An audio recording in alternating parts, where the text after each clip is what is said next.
So you go from this horrific moment where you might be locked up in jail for manslaughter for the rest of your life, and then all of a sudden a year later you're on The Walking Dead. You're on this, which, by the way, that first season, I think The Walking Dead kind of lost its way later on. I stopped watching it when it became like murder porn. Mm-hmm.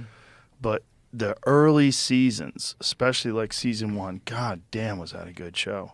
I mean, it just captivated the minds of people, like, because it was so, obviously it's fiction and it's, you know, it's a horror movie, horror show, but it so speaks to the human condition when confronted with adversity and horrific circumstances. And what happens when you strip off the veneer of comfort that you know dictates so much of our behavior every day? And you know, it was really cool for me specifically to kind of play this character who was the first one that was kind of onto it, the first one that was like, you know, these rules they don't apply anymore in this world, and you can and look, I think for me as just a performer, you know, all the way around, man, is there was a wildness, there was a recklessness that I really sought after, just kind of in my life and in my own behavior that I was really kind of addicted to.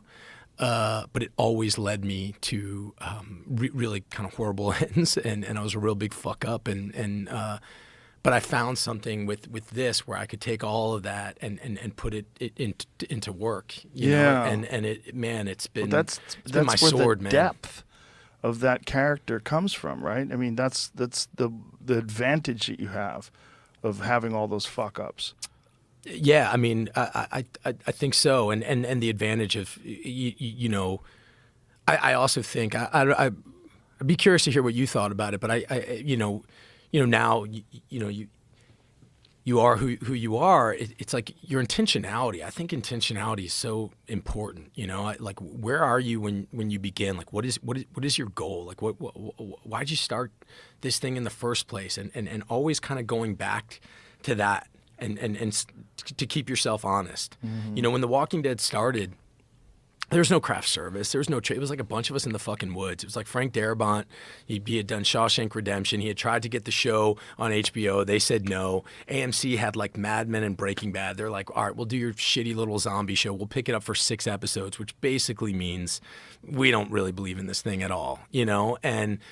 But he got these group of people together, and it was so humble, and everybody so and the thing that's crazy about like a zombie show and about like living in a different world like that, there are rules, right? So if you put a bunch of actors in the woods and you have 6 people walking through the woods, and if you make any noise, the zombies could come. If one fucking actor is sitting there thinking about, okay, like, do I look cool here, or how's my makeup, or if one person isn't fully committed, you literally shit on the entire thing. Like the reality of that world is totally screwed. And it was sort of this like perfect storm of people that were young and hungry and committed. You had a bunch of people who were just starting families. So there wasn't, you know, there was no like going to bars or restaurants or any of that bullshit. It was just really, really gratitude. So lucky to be here. Let's make this work. Who gives a fuck if it's 6 episodes or 12? Let's just make this work. We all believed in Frank. And you know, there's something really to that, to the intentionality behind it, and you know, I think that's often something. You know, I had a baseball coach who once said, you know, when you're at bat and things start spiraling out of control, and you know, baseball is such a heady sport, and you know, when you start all of a sudden you start getting in your head and you start going down that spiral, you need to step out. And he would say, remember why you did it in the first place. Like, remember why you wanted to play baseball in the first place. Go back to the time when you were a kid, when you just fucking loved it, and like go there. And as long as it takes, just go there. Then step back in the batter's box. And I'm asking myself that a lot now. You know, because there's a lot. You know how the conversation started doing this podcast with me, where, you know, I'm like, why am I doing this? Like, what, you know, and I keep on having to go back to that thing, because it does, man. It comes with a cost. And especially as the thing grows. But I keep going back to it's the people that I have on. It's the people that I have on. They're the people I want my kids listening to.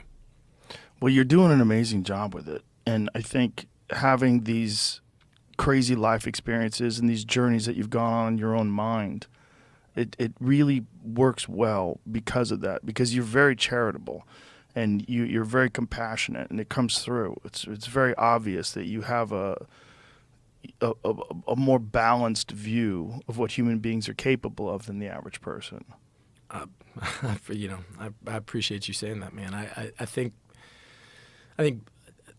mostly, I just kind of shut the fuck up. You know what I mean? Like, I know that I'm not bringing on people that I don't know. I know them, and we have really, really close relationships. So it's special forces soldiers and fighters and surgeons and teachers. They come from all, but every person within their own community.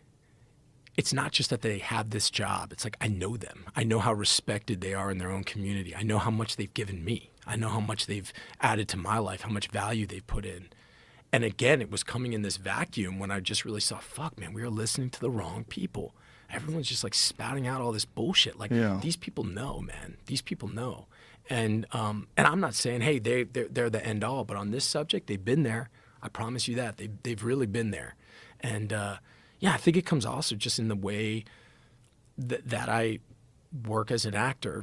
And the greatest thing about what I get to do is I get to go and, we go do Fury and we get to talk to, guys who were really in tanks in World War II. Yeah. There's like not that many of those. Those guys are the best among us, I got to, Kevin Vance, it's where I met Kevin Vance, Navy SEAL, just beautiful man who's just taught, he's had such a deep impact on my life. And actors, that to me is everything. And it fucks me up sometimes because I'm actually way less interested in like what the director or the producer kind of think about what I'm doing. I'm just on those people and that opportunity to learn from those folks.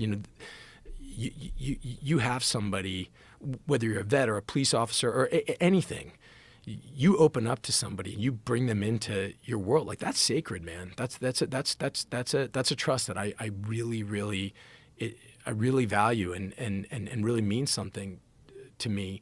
And it's my sword and work, like that it gives you a North Star in this kind of malleable, weird thing where you've got so many different agendas at play and what people kind of want. A film is super collaborative and everybody's got their own kind of agendas there. But if you can find some truth, it's like, man, just go try to do that. Learn that trade, learn how to handle that weapon, learn how to coach that tennis. Learn that shit.